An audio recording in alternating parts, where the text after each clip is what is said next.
दिल्ली की शाम भीड़-भाड़, अफरा-तफरी और उसके बीच एक तेज धमाका। देश की राजधानी के दिल में ऐसा हादसा जिसने न सिर्फ शहर की शांति को भंग किया, बल्कि राष्ट्रीय सुरक्षा व्यवस्था पर गहरे सवाल खड़े कर रहे। सोमवार शाम 6:52 पर लाल किला मेट्रो स्टेशन के गेट नंबर 1 के पास हुई इस घटना ने दिल्ली को दहला दिया।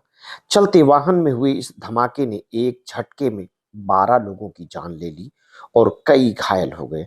शुरुआती जांच में सामने आया है कि विस्फोट एक सफेद i20 कार में हुआ, जिसका चालक कोई आम व्यक्ति नहीं बल्कि डॉक्टर उमर नबी था, पुलवामा का रहने वाला और कथित तौर पर एक आतंकी मॉड्यूल का हिस्सा। सीसीटीवी फुटेज में जो शख्स नजर आया उसने काला मास्क पहना था और विस्फोट में पहले तक करीब 2.5 से 3 घंटे तक पार्किंग में उसी कार के अंदर बैठा रहा। ना वो किसी से मिला, ना बाहर निकला। ये तस्वीर और टाइमलाइन सुरक्षा एजेंसियों के लिए अब एक जटिल पहेली बन गई है। मीडिया रिपोर्टों के अनुसार उमर किसी का इंतजार कर रहा था या किसी रिमोट आदेश की प्रतीक्षा में था। ये सवालों के घेरे में है। फरीदाबाद में पहले पकड़े गए आतंकी मॉड्यूल में अब इस घटना के तार जुड़ रहे हैं। डॉक्टर उमर बताया जाता है कि उसी नेटवर्क का हिस्सा था जिसकी डोरें कश्मीर से लेकर दिल्ली तक फैली थी।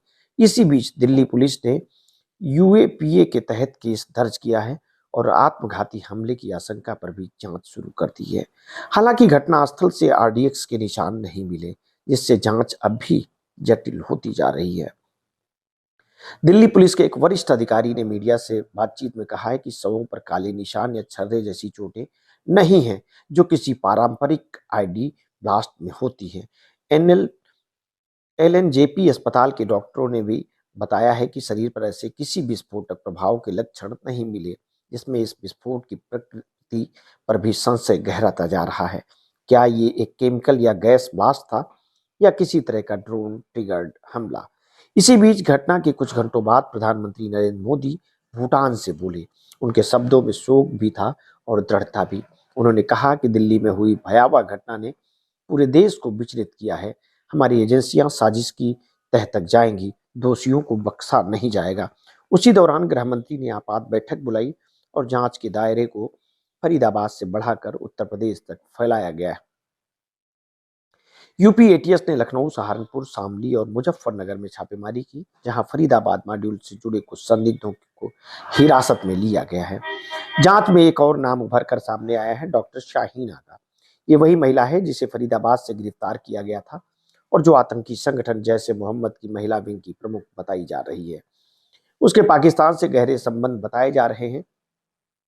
पाकिस्तान में जैश की महिला इकाई जमान उल मोमिनात की प्रमुख सादिया अजहर, जो मशहूर अजहर की बहन है, वही शाहीना को भारत में भर्ती और समन्वय की जिम्मेदारी दे चुकी थी। दिल्ली धमाके के बाद सुप्रीम कोर्ट ने भी गहरा दुख जताया है और मृतकों की स्मृति में 2 मिनट का मौन रखा। वहीं रक्षा मंत्री राजनाथ सिंह ने कहा, इस हमले के जिम्मेदार किसी भी व्यक्ति को छोड़ा नहीं जाएगा। लाल किले के चारों ओर अब सुरक्षा के कड़े घेरे हैं। मेट्रो स्टेशन के 2 गेट बंद कर दिए गए हैं और 13 नवंबर तक लाल किला आम जनता के लिए सील रहेगा। दिल्ली की ऐतिहासिक धरोहर के चारों ओर अब सिर्फ पुलिस की वर्दी और मूक जांच ही आवाजें हैं। इस बीच देश की जनता एक बार फिर उस भय और बेचैनी से गुजर रही है जो 2001 के संसद हमले या 2008 के दिल्ली धमाकों के बाद महसूस की गई। लेकिन इस बार सवाल कहीं गहरा है, क्योंकि इस बार आतंक ने सिर्फ दिल्ली को नहीं बल्कि सुरक्षा व्यवस्था की आत्मा को भी चुनौती दी है। धमाके की गूंज अब सिर्फ लाल किले तक सीमित नहीं, ये फरीदाबाद, लखनऊ और समय सीमा पार तक सुनाई दे रही है। एजेंसियों के लिए सिर्फ एक मामला नहीं बल्कि एक चेतावनी है कि आतंक का नेटवर्क बदल चुका है। चेहरे शिक्षित हैं, हथियार अदृश्य हैं और निशान हमेशा वही भारत का दिल।